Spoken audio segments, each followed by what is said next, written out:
तो वहीं बढ़ती गर्मी के साथ साथ बिजली की किल्लत भी लोगों के लिए परेशानी का सबब बनी हुई है। पावर कट होने को लेकर खबरें अभी तक पर बोले हैं बिजली मंत्री। जी हां, प्रदेश में बिजली की कोई कमी नहीं है।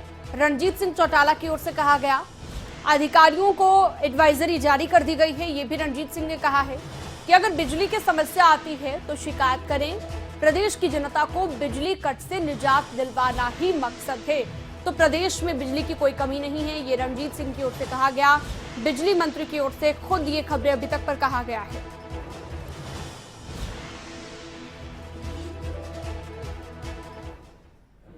गर्मी बढ़ रही है, तापमान बढ़ रहा है, इस बीच बिजली संकट भी गहरा रहा है। कितनी बिजली प्रदेश में है, क्या लोगों को सुविधा दी जा रही है, इन तमाम मुद्दों पर हम बात करेंगे। हमारे साथ सूबे के बिजली मंत्री रणजीत चौटाला हैं। सर, गर्मी बढ़ रही है, बिजली संकट भी गहरा रहा है। ओवरऑल बात की जाए, कितनी बिजली है, क्या सीमित बिजली है?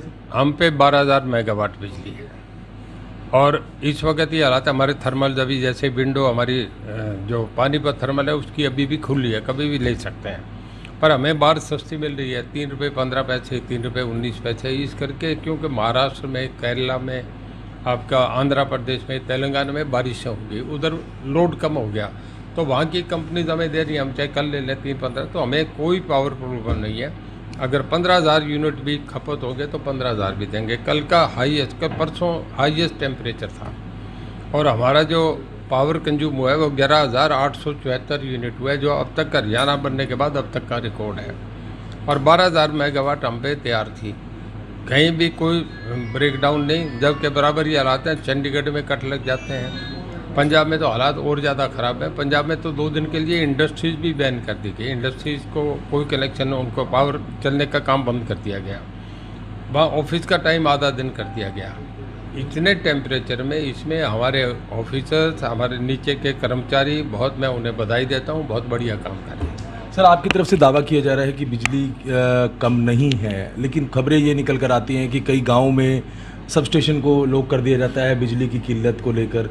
क्या रीज़न क्या है? क्या कोई कम्युनिकेशन गैप है अधिकारियों का जो आप तक नहीं आ रहा, या कुछ और समस्या लगी है? मैं एक सवाल पूछूं आपसे, जब ज़्यादा बरसात हो जाती है तो घरों में से लोगों को पानी निकाल के बाहर फेंकना पड़ता है ना, खेतों से निकाल के फेंकना पड़ता है। जब इतना लोड बढ़ गया, इतनी गर्मी है, आप देख रहे हैं दूसरे कंट्रीज में पानी लोगों पे मार रहे हैं, हालात ख़राब हो रहे हैं।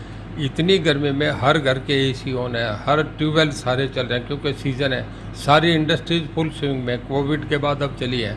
तो इतने में पावर लोड बढ़ता है तो जो सिस्टम होता है उसमें अगर एक ट्रांसफार्मर लगा है, उस पर जब सारी चीज़ें एकदम ऑन होगी तो उस पर लोड आने से ट्रिप होता है। अब उसके लिए ये है कि दूसरा ट्रांसफार्मर लगेगा, ये टेक्निकल फॉल्ट आ जाता है। बाकी कहीं कोई पावर, मतलब हम पे स्टोरेज में कहीं कमी नहीं है। दूसरा सर, एक आपकी तरफ से, विभाग की तरफ से ऑर्डर किए गए हैं कि अगर कोई अधिकारी लापरवाही करता है तो उस पर एक्शन होगा। क्या पूरा आदेश क्या है सर? बिल्कुल, ये कहा गया है कि जो एसडीओ हैं और उसके बाद आपके जेई है, आपका शिफ्ट अटेंडेंट है, एएलएम है, सब फील्ड में रहे, लोगों को दिक्कत नहीं आई जाए। जो अच्छा काम करेंगे उन्हें रिवार्ड भी करेंगे। अगर किसी की वजह से लापरवाही से कहीं ट्रांसफार्मर जल जाता है, अब हमारा अगर 2 करोड़ का ट्रांसफार्मर जल गया तो फिर इमीडिएट हम एक्शन करेंगे कि जो उस ट्रांसफार्मर पे जिनकी ड्यूटी है सस्पेंड, नौकरी से बाहर कर दिए जाएंगे। अगर किसी ने ऑफिसर की गलती हुई तो उन्हें चार्जशीट करेंगे, उनके खिलाफ एक्शन लेंगे। बहुत बहुत धन्यवाद। तो बिल्कुल बिजली मंत्री का दावा है और उनका ये कहना है कि पंजाब में भले ही बिजली संकट है, लेकिन हरियाणा में किसी तरह की बिजली की कोई कमी नहीं है। जो दिक्कत परेशानी आ रही है वो लोड बढ़ने से आ रही है, गर्मी बढ़ने से आ रही है। साथ ही साथ ये बात भी कही गई है कि कोई अधिकारी, कोई कर्मचारी अगर लापरवाही करता है, किसी को बिजली की दिक्कत होती है, बिजली सप्लाई में कोई समस्या होती है, अगर वो लापरवाही करता है तो उस पर एक्शन भी लिया जा रहा है। सिरसा से नकुल जसूजा, खबरें अभी तक।